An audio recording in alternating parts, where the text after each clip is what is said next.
പഴുത്ത മാങ്ങയുണ്ടെങ്കിൽ വേഗം എടുത്തോളൂ കേട്ടോ. നമുക്ക് ബ്രേക്ക്ഫാസ്റ്റിന് ഇന്നൊരു സ്പെഷ്യലായിട്ടുള്ള പുട്ട് തയ്യാറാക്കിയെടുക്കാം. അപ്പോൾ എൻ്റെ എല്ലാ പ്രിയപ്പെട്ട കൂട്ടുകാർക്കും ഒരുപാട് സ്നേഹത്തോടെ പുതിയൊരു വീഡിയോയിലേക്ക് സ്വാഗതം. അപ്പോൾ ഞാനൊന്ന് പുട്ടുപൊടി മാമ്പഴം ഉപയോഗിച്ചിട്ടാണ് ഉണ്ടാക്കുന്നത്. മാങ്ങ നല്ലോണം തോലൊക്കെ ചെത്തി പഴുത്ത മാങ്ങ മിക്സിയിലിട്ടൊന്ന് അരച്ചെടുത്തു. പുട്ടുപൊടിയിൽ വെള്ളം ചേർത്ത് നനയ്ക്കുന്നതിന് പകരം ഈ മാമ്പഴത്തിൻ്റെ പ്യൂരി ചേർത്തിട്ടാണ് നനയ്ക്കുന്നത്. ആവശ്യത്തിന് പുട്ടുപൊടി എടുക്കുക. അത് നനയാൻ ആവശ്യത്തിനുള്ള ഈ മാമ്പഴം അരച്ച പ്യൂരിയും കൂടി ചേർത്തിട്ട് നല്ല രീതിയിൽ സാധാരണ നമ്മൾ പുട്ട് നനയ്ക്കുന്നത് പോലെ തന്നെ നനച്ചെടുക്കുകയാണ് ചെയ്യുന്നത്. വളരെ ചെറിയ അളവിൽ ഒരു പിഞ്ചളവിൽ ഉപ്പും കൂടി ചേർത്ത് കൊടുക്കാനായിട്ട് ശ്രദ്ധിക്കണം കേട്ടോ.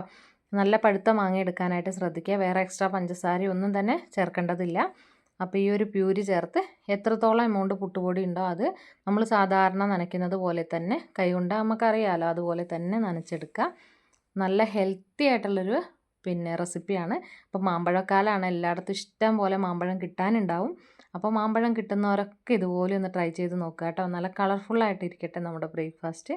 കുട്ടികൾക്കൊക്കെ ഒത്തിരി ഇഷ്ടമാവും, കഴിക്കുന്നതും നല്ലതാണ്. അപ്പോൾ ഒന്ന് നനച്ചെടുത്തപ്പോൾ ഒരു അല്പം വെള്ളത്തിൻ്റെ കുറവ് ഇവിടെ വന്നിട്ടുണ്ട്. അപ്പോൾ ഒരല്പം പ്യൂരിയും കൂടി ചേർത്തിട്ട് ഒന്നും കൂടി നനച്ച് വെച്ചു കേട്ടോ. നനച്ച് വെച്ചതിന് ശേഷം ഒരു 2-3 സെക്കൻഡ് ഈ ഒരു പൊടിയൊന്ന് നമുക്കൊന്ന് മാറ്റി വയ്ക്കാം. അപ്പോൾ വെള്ളക്കുറവ് വരുവാണെന്നുണ്ടെങ്കിൽ ഒരല്പം കൂടി പ്യൂരി ചേർത്തിട്ട് ഒന്നുകൂടി നനച്ചെടുക്കുകയാണ് വേണ്ടത് കേട്ടോ. അപ്പോൾ നമുക്കിതേ മാറ്റി വെച്ചിട്ട് ഞാൻ തേങ്ങയൊക്കെ ഒന്ന് ചിരകി എടുത്തിട്ട് വരട്ടെ. തേങ്ങയൊക്കെ ഒന്ന് ചിരകി എടുത്തിട്ട് നമ്മളത് പുട്ടുകുറ്റിയിലേക്ക് ആദ്യം നമ്മൾ ചില്ലൊക്കെ ഇട്ടിട്ട് തേങ്ങ ഇട്ട് കൊടുത്തു. പിന്നെ ഈ ഒരു പുട്ടിൻ്റെ മിക്സ് ഇട്ട് കൊടുക്കുകയാണ്. അങ്ങനെ ലെയറായിട്ട് സാധാരണ നമ്മൾ നോർമൽ പുട്ടുണ്ടാക്കുന്നത് പോലെ തന്നെയാണ് ചെയ്യുന്നത്. അതുപോലെ തന്നെ പുട്ടുകുറ്റിയിലൊന്ന് ഇട്ട് കൊടുക്കുക. ഇട്ട് കൊടുത്തതിന് ശേഷം വീണ്ടും തേങ്ങ ഇട്ട് കൊടുത്തു, പുട്ടിൻ്റെ മിക്സ് ഇട്ട് കൊടുത്തു. അങ്ങനെ കുട്ടികളൊക്കെ ഇനിയിപ്പോൾ സ്കൂളിലൊക്കെ പോകുമ്പോൾ രാവിലെ ഫുഡ് കഴിക്കാനൊക്കെ ഒന്നാമത് സ്കൂളിൽ പോകുന്ന പേടിയായിരിക്കും. പിന്നെ രാവിലത്തെ ബ്രേക്ക്ഫാസ്റ്റ് കഴിക്കാനൊക്കെ ഒരു മടിയായിരിക്കും. അങ്ങനെ കളർഫുള്ളായിട്ടുള്ള ഫുഡ് കൊടുക്കുകയാണെങ്കിൽ അവരുടെ ഹെൽത്തിനും വളരെ നല്ലതാണ്. അതുപോലെ തന്നെ കഴിക്കുന്നതിൽ ഇത് നമ്മൾ നാച്ചുറലായിട്ടുള്ളത് തന്നെയാണല്ലോ, കളർ മാംഗോവിൻ്റെ കളറാണല്ലോ. അപ്പോൾ അതുകൊണ്ട് അത് വളരെ നല്ലതായിരിക്കും, അവരുടെ ഹെൽത്തിന് ഒരുപാട് നല്ലതായിരിക്കും. അപ്പോൾ അതുകൊണ്ട് അവർക്ക് ഉണ്ടാക്കി കൊടുക്കുക കേട്ടോ എല്ലാവരും. വളരെ സിമ്പിളായിട്ടുള്ള റെസിപ്പി അല്ലേ. മാംഗോ ഉണ്ടെങ്കിൽ എല്ലാവരും ട്രൈ ചെയ്യണം, വളരെ സിമ്പിളാണ്. അപ്പോൾ അതുണ്ടല്ലോ നമ്മൾ പുട്ടൊക്കെ ഒന്ന് കുത്തിയെടുത്ത് നോക്കാം, ഉടഞ്ഞു പോയിട്ടൊന്നുമില്ല. പിന്നെ ഇതിന് സൈഡായിട്ട് ഞാൻ എടുക്കുന്ന പഴുത്ത മാംഗോൻ്റെ ഒരു പീസ് കട്ട് ചെയ്തെടുത്തിട്ടുണ്ട് കേട്ടോ.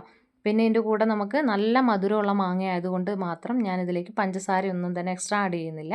ഇനി മധുരം കുറവുള്ള മാങ്ങയാണെങ്കിൽ ഇത് കഴിക്കുമ്പോൾ ഒരു പിഞ്ച് പഞ്ചസാരയും കൂടി ഇട്ടിട്ട് കഴിച്ചോളൂ കേട്ടോ. അപ്പോൾ ഈ പപ്പടവും മാങ്ങേൻ്റെ ഈ പീസും പുട്ടും എല്ലാം കൂടി അങ്ങ് ഞെരടി കഴിക്കാനായിട്ട് അതിഗംഭീര ടേസ്റ്റാണ്. അപ്പോൾ ഈ ഒരു മാമ്പഴക്കാലത്ത് ഇത് മിസ് ചെയ്യാതെ എല്ലാവരും തന്നെ ട്രൈ ചെയ്യണം കേട്ടോ. അപ്പോൾ ഇതുപോലത്തെ സിമ്പിളായിട്ടുള്ള വീഡിയോസ് കാണാത്തവരുണ്ടെങ്കിൽ ഒന്ന് കണ്ടു നോക്കണം. നോക്കിയാൽ നമ്മുടെ ബ്രേക്ക്ഫാസ്റ്റിൻ്റെ പാത്രം നല്ല അടിപൊളിയായിട്ട് തന്നെ കളർഫുള്ളായിട്ട് ഇരിപ്പുണ്ട്. അപ്പോൾ എല്ലാവരും ട്രൈ ചെയ്ത് നോക്കണം കേട്ടോ. അപ്പോൾ നിങ്ങൾക്ക് ഇഷ്ടപ്പെട്ടാൽ ഫ്രണ്ട്സിനും റിലേറ്റീവ്സിനൊക്കെ ഷെയർ ചെയ്ത് കൊടുത്ത് നമ്മളൊന്ന് സപ്പോർട്ട് ചെയ്യാനും കൂടി മറന്നു പോലെ. ഇതുപോലത്തെ കുഞ്ഞു വീഡിയോ ആയിട്ട് നമുക്ക് വീണ്ടും കാണാം. അപ്പോൾ ഞാൻ പുട്ടും പപ്പടവും കൂട്ടി ഒന്ന് കഴിക്കട്ടെ. അപ്പോൾ എല്ലാവരോടും ഒരുപാട് സ്നേഹം. എല്ലാവരും വീഡിയോ ഒക്കെ കാണാൻ നിങ്ങളുടെ കമൻറ്റ് രൂപത്തിൽ നിങ്ങളുടെ അഭിപ്രായങ്ങൾ എഴുതി അറിയിക്കുക. അപ്പോൾ എല്ലാവരോടും ഒരുപാട് സ്നേഹം. Thank you for watching all.